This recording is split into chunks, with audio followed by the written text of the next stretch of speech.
బుటెలో Spain news చూద్దాం. కృష్ణా జిల్లా పామరులో దారుణం చోటు చేసుకుంది. 4 ఏళ్ల బాలికపై అత్యాచారానికి పాల్పడ్డాడు ఓ దుండగుడు.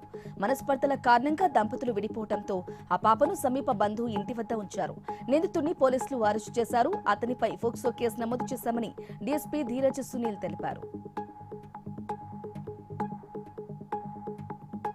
బడ్జెట్ ప్రజలకు ఎంతో ఉపయోగకరంగా ఉందన్నారు పోలవరం ఎమ్మెల్యే చిరి బాలరాజు. కూటమి ప్రభుత్వం ప్రజలకు అండగా ఉంటుందన్నారు.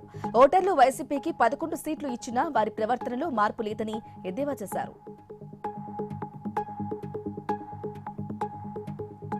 అల్లూరి జిల్లాలో సిపిఎం ధర్నా చేపట్టింది. బాక్సైట్ తవ్వకాలను వ్యతిరేకిస్తున్నామన్నారు ఆ పార్టీ నేతలు. కేంద్రం ప్రవేశపెట్టిన కొత్త పాలసీతో బాక్సైట్ తవ్వకాలకు అనుమతులివ్వడం దారుణమని చెప్పారు. జిల్లా వ్యాప్తంగా 615 టన్నుల బాక్సైట్ తవ్వకాల కోసం ఆంధ్రప్రదేశ్ ఖనిజాభివృద్ధి సంస్థ కేంద్రానికి దరఖాస్తు చేసుకుంది.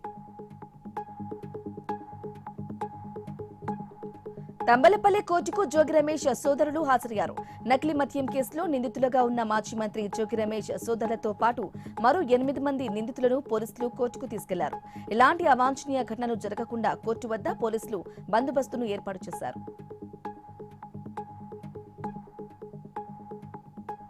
రంగారెడ్డి జిల్లా కోర్టు వద్ద న్యాయవాదులు నిరసన చేపట్టారు. అత్తాపూర్లో అడ్వకేట్ ఖాదిరి హత్యకు నిరసనగా అడ్వకేట్ అసోసియేషన్ ఫోరం ఆందోళనకు పిలుపునిచ్చింది. ప్రభుత్వం స్పందించి అడ్వకేట్ ప్రొటెక్షన్ యాక్ట్ ను ఆర్డినెన్స్ రూపంలో తీసుకురావాలని డిమాండ్ చేశారు. న్యాయవాదుల భద్రత కోసం చట్టబద్దమైన రక్షణ అవసరమన్నారు.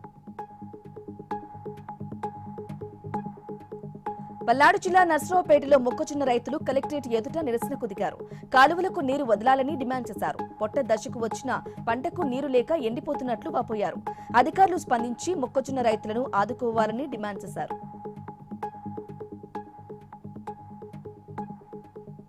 అభివృద్ధి లక్ష్యంగా కూటమి ప్రభుత్వం బడ్జెట్ను ప్రవేశపెట్టిందన్నారు ప్రభుత్వ విప్ బొమ్మిడి నాయకర్. వైసీపీ హయాంలో గాడి తప్పిన పాలనను కూటమి ప్రభుత్వం సరిచేసిందన్నారు. అసెంబ్లీ ఎన్నికల్లో వైసీపీకి 11 సీట్లు వచ్చినా వారి ప్రవర్తనలో మార్పు రాలేదన్నారు బొమ్మిడి నాయకర్.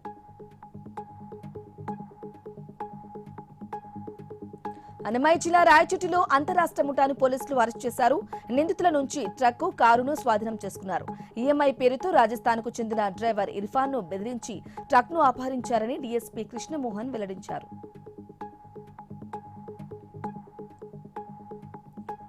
పాతబస్తీలో రౌడీ షీటర్ అసదుపై మరో 2 కేసులు నమోదు చేశారు. కాలపదర్కు చెందిన సయ్యద్ మొయిద్దీన్ ను బెదిరించి 2 లక్షలు లాక్కోవడంతో పాటు రౌడీ షీటర్ షానూర్ ఘాజీపై దాడి చేశాడని పోలీసులు తెలిపారు.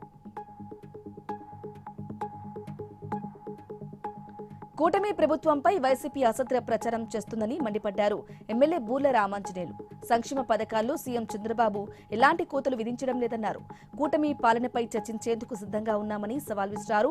అమృత్ ద్వారా ప్రతి ఇంటికి 24 గంటలు మంచినీరు ఇచ్చే కార్యక్రమం చేస్తున్నామని తెలిపారు. విలీన గ్రామాలకు మంచినీటి సరఫరా చేసేందుకు 27 కోట్ల నిధులను ప్రభుత్వం మంజూరు చేస్తుందన్నారు.